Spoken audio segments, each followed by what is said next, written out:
Hello दोस्तों, एक बार फिर से आप सभी का स्वागत है। तो आज के इस सेशन में हम लोग घटना चक्र अतिरिक्तांक में राज्यपाल और राज्य विधानमंडल से जुड़े हुए प्रश्नों को करने वाले हैं। इसमें हम क्वेश्चन नंबर 31 से आज करेंगे। इससे पहले हमने क्वेश्चन नंबर 1 से 30 तक डिस्कस कर लिया था। तो आप लोग अगर वो वीडियो नहीं देखे हैं तो आप लोग प्लेलिस्ट में जाकर देख सकते हैं। आप लोग के लिए प्लेलिस्ट बनाई गई है जिससे आप आसानी से वीडियोज़ को ढूंढ सकते हैं। क्वेश्चन नंबर 31 है आपके स्क्रीन पर। राज्य विधानसभा का नेता कौन होता है? तो राज्य विधानसभा का नेता कौन होता है आपको बताना है। विरोधी दल का नेता, मुख्यमंत्री, विधानसभा अध्यक्ष या फिर विधानसभा का उपाध्यक्ष। तो राज्य विधानसभा का नेता कौन होता है? तो राइट आंसर क्या है? ऑप्शन नंबर बी, मुख्यमंत्री।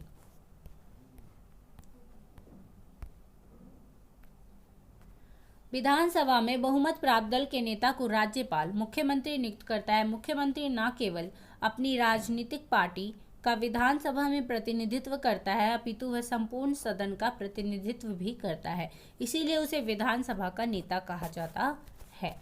क्वेश्चन नंबर 32, राज्य विधान परिषद का गठन होता है प्रत्यक्ष मतदान द्वारा, निर्वाचक मंडल द्वारा, मुख्यमंत्री के मनोनयन द्वारा या फिर संसद के सदस्यों द्वारा। तो राज्य विधान परिषद का गठन किसके द्वारा होता है? निर्वाचक मंडल के द्वारा।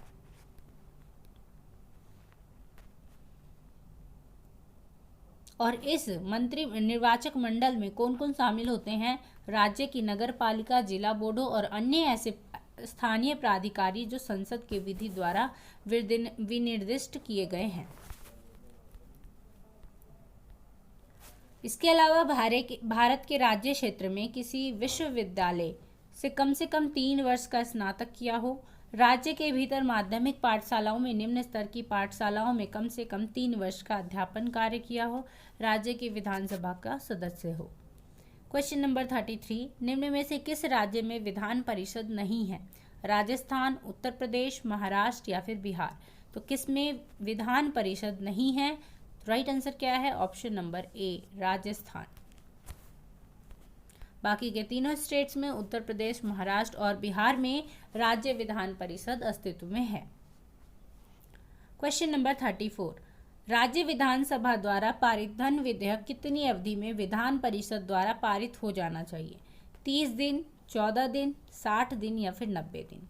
तो धन विधेयक जो है वो राज्य विधानसभा द्वारा अगर पारित कर दिया जाता है तो विधान परिषद द्वारा उसे कितने दिनों के अंदर पारित कर दिया जाना चाहिए? तो राइट आंसर इसके लिए ऑप्शन नंबर बी, 14 दिन। भारतीय संविधान के अनुच्छेद 158 में राज्य विधान मंडल में धन विधेयक के संबंध में विशेष प्रक्रिया का वर्णन है। किसमें? अनुच्छेद 158 में। धन विधेयक राज्य विधानसभा द्वारा पारित किए जाने के पश्चात विधान परिषद को उसकी सिफारिशों के लिए पारित किया जाएगा और विधान परिषद विधेयक की प्राप्ति की तारीख से 14 दिन की अवधि के भीतर विधेयक को अपनी सिफारिशों सहित विधानसभा को लौटा देगी। अंततः सिफारिशों को स्वीकार करना या अस्वीकार करना विधानसभा पर निर्भर करेगा। क्वेश्चन नंबर 35, किसी राज्य का राज्यपाल निर्वाचित होता है, चयनित होता है, मनोनीत होता है या फिर नियुक्त होता है? तो किसी भी राज्य का राज्यपाल क्या होता है? नियुक्त होता है। किसी राज्य का राज्यपाल राष्ट्रपति द्वारा नियुक्त होता है और राष्ट्रपति के प्रसाद पर्यंत ही पद धारण करता है। किसी राज्य के राज्यपाल के पद में नियुक्त होने के लिए आवश्यक योग्यताएं क्या हैं? तो वो भारत का नागरिक होना चाहिए, 35 वर्ष की आयु पूरी कर चुका होना चाहिए, कोई लाभ का पद धारण ना करता हो, संघ या राज्य विधानमंडल का सदस्य ना हो। क्वेश्चन नंबर 36, निम्नलिखित राज्यों में से किस में विधान परिषद नहीं है? उत्तर प्रदेश, उत्तराखंड, जम्मू कश्मीर या फिर कर्नाटक। तो किस राज्य में विधान परिषद अस्तित्व में नहीं है? तो राइट आंसर क्या है? Option number B, Uttarakhand. Bharat के कुछ राज्यों में विधानमंडल 2 सदनों से मिलकर बना है, विधानसभा और विधान परिषद। बिहार, कर्नाटक, जम्मू कश्मीर, उत्तर प्रदेश, महाराष्ट्र, आंध्र प्रदेश और तेलंगाना में द्विसदनीय विधानमंडल है, जबकि उत्तराखंड में एक ही सदन अर्थात विधानसभा ही अस्तित्व में है। क्वेश्चन नंबर 37, निम्न में से किस राज्य में एक सदनीय व्यवस्थापिका है? कर्नाटक, उड़ीसा, महाराष्ट्र या फिर बिहार। तो किस राज्य में एक सदनीय व्यवस्थापिका है? तो राइट आंसर है option number B, Orissa. Question number 38, निम्नलिखित में से किस आयोग ने राज्यपाल पद की समाप्ति की अनुशंसा की थी? प्रशासनिक सुधार आयोग, सरकारी आयोग, राजमन्नार आयोग, संविधान समीक्षा आयोग। तो किस समिति ने राज्यपाल पद की समाप्ति की अनुशंसा की थी? राइट आंसर बताइए, इसके लिए क्या होगा? तो इसके लिए right answer option number C, Rajamannar आयोग ने राज्यपाल पद की समाप्ति की सिफारिश की थी। तमिलनाडु के द्रविड़ मुनेत्र कड़गम डीएमके सरकार ने 1969 में केंद्र राज्य संबंधों की समीक्षा के लिए राजमन्नार आयोग का गठन किया था। कब किया था? 1969 में। इस आयोग ने अपने प्रतिवेदन में राज्यपाल के पद को समाप्त करने की अनुशंसा की थी। क्वेश्चन नंबर 40 है, निम्न में से किसे भंग नहीं किया जा सकता है पर समाप्त किया जा सकता है? लोकसभा को, राज्यसभा को, राज्य विधानसभा को, राज्य विधान परिषद को। तो इनमें से किसे समाप्त किया जा सकता है लेकिन भंग नहीं किया जा सकता है? तो राइट आंसर है ऑप्शन नंबर डी, राज्य विधान परिषद को भंग नहीं किया जा सकता है लेकिन समाप्त किया जा सकता है। विधान परिषद एक स्थायी सदन है। इसके प्रत्येक सदस्य का कार्यकाल 6 वर्ष होता है, किंतु प्रत्येक दूसरे वर्ष यानी प्रत्येक 2 वर्ष बाद 1/3 सदस्य अवकाश ग्रहण करते हैं। यदि किसी राज्य की विधानसभा अपने कुल सदस्यों के 2/3 बहुमत से प्रस्ताव पारित करे तो संसद उस राज्य में विधान परिषद स्थापित कर सकती है या उसका लोप यानी समाप्त कर सकती है। तो कितने बहुमत से होना चाहिए प्रस्ताव पारित? 2/3 बहुमत से। क्वेश्चन नंबर 41, विधान परिषद के कितने सदस्य राज्यपाल द्वारा मनोनीत किए जाते हैं? 1/10, 1/3, 1/4 या 1/6? तो राज्यपाल द्वारा विधान परिषद के कितने सदस्य मनोनीत किए जाते हैं? तो राइट आंसर है option number D, 1/6। Vidhan Parishad भागतः निर्वाचित और भागतः नाम निर्दिष्ट निकाय है, यानी कि कुछ निर्वाचित होते हैं और कुछ नाम निर्दिष्ट होते हैं। परिषद की कुल सदस्य संख्या के 5/6 सदस्य अप्रत्यक्ष रूप से निर्वाचित होंगे और 1/6 सदस्य राज्यपाल द्वारा मनोनीत किए जाएंगे। संविधान के अनुच्छेद 171 खंड अंग में यह प्रावधान है कि राज्यपाल द्वारा ऐसे व्यक्तियों को मनोनीत किया जाएगा जिन्हें साहित्य, विज्ञान, कला, समाज सेवा और सहकारी आंदोलन के संबंध में विशेष ज्ञान या जानकारी का अनुभव है। क्वेश्चन नंबर 42, राज्य की विधान परिषद का सदस्य होने के लिए एक व्यक्ति की आयु कम नहीं होनी चाहिए। कितने वर्ष से कम नहीं होनी चाहिए? 25 वर्ष से, 30 वर्ष से, 35 वर्ष से या फिर 18 वर्ष से? तो राज्य विधान परिषद का सदस्य होने के लिए न्यूनतम आयु आपको बतानी है।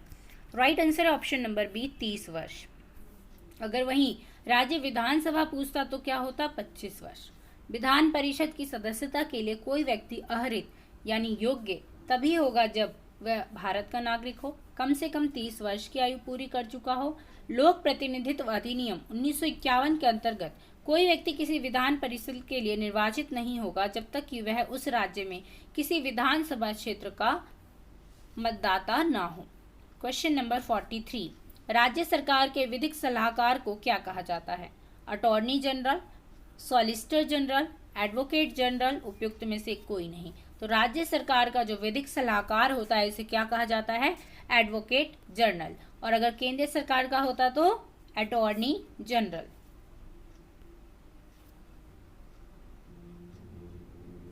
राज्य सरकार के विधिक सलाहकार को महाअधिवक्ता यानी एडवोकेट जनरल कहा जाता है। भारतीय संविधान के अनुच्छेद 162 के तहत महाअधिवक्ता का यह कर्तव्य होगा कि वह उस राज्य सरकार की गतिविधि संबंधी ऐसे विषय पर सलाह दे और विधिक स्वरूप के ऐसे अन्य कर्तव्यों का पालन करे जो राज्यपाल उसको समय समय पर निर्देशित करे या सौंपे तथा उन कृत्यों का पालन करे जो संविधान द्वारा उसे प्रदान किए गए हों। भारतीय संविधान के अनुच्छेद 165(1) के तहत प्रत्येक राज्य के राज्यपाल उच्च न्यायालय का न्यायाधीश बनने की योग्यता रखने वाले व्यक्ति को राज्य का महाअधिवक्ता नियुक्त करते हैं। संविधान के अनुच्छेद 165(3) के तहत महाअधिवक्ता राज्यपाल के प्रसाद पर्यंत पद धारण करता है और तथा ऐसे पारिश्रमिक प्राप्त करता है जो राज्यपाल अवधारित करता है। क्वेश्चन नंबर 44, राज्य सरकार को विधिक मामलों में कौन परामर्श देता है? महान्यायवादी, एडवोकेट जनरल, उच्च न्यायालय के मुख्य न्यायाधीश या उपरोक्त में से कोई नहीं। तो राइट आंसर क्या है? Option number B, advocate general यानी महाधिवक्ता। क्वेश्चन नंबर 45, राज्य विधानसभा का चुनाव कराता है मुख्यमंत्री, मुख्य चुनाव अधिकारी, गवर्नर, मुख्य सचिव। तो राज्य विधानसभा का चुनाव कौन करवाता है? मुख्य चुनाव अधिकारी। विधानसभा जनता के प्रतिनिधियों का सदन होती है। इसकी न्यूनतम सदस्य संख्या 60, अधिकतम सदस्य संख्या 500 है। राज्य से चुनाव क्षेत्रों के वयस्क मताधिकार के आधार पर सीधे मतदान द्वारा विधानसभा के सदस्यों का चुनाव होता है। राज्य विधानसभा का चुनाव मुख्य चुनाव अधिकारी चुनाव आयोग करवाता है। प्रत्येक चुनाव क्षेत्र की जनसंख्या के आधार पर ही सदनों में सदस्यों का प्रतिनिधित्व होता है। इस जनसंख्या का निर्धारण साधारणतः गत जनगणना के आधार पर ही किया जाता है।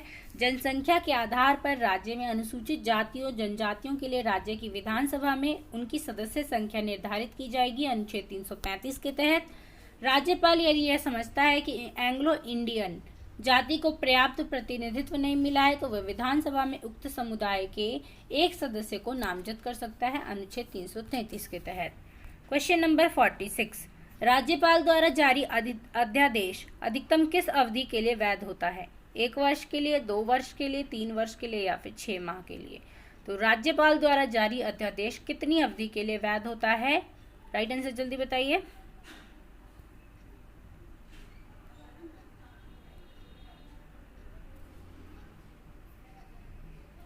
तो इनमें से कोई भी राइट आंसर नहीं है। अनुच्छेद 213 के अंतर्गत राज्यपाल को राष्ट्रपति की ही भांति अध्यादेश जारी करने की शक्ति प्राप्त है।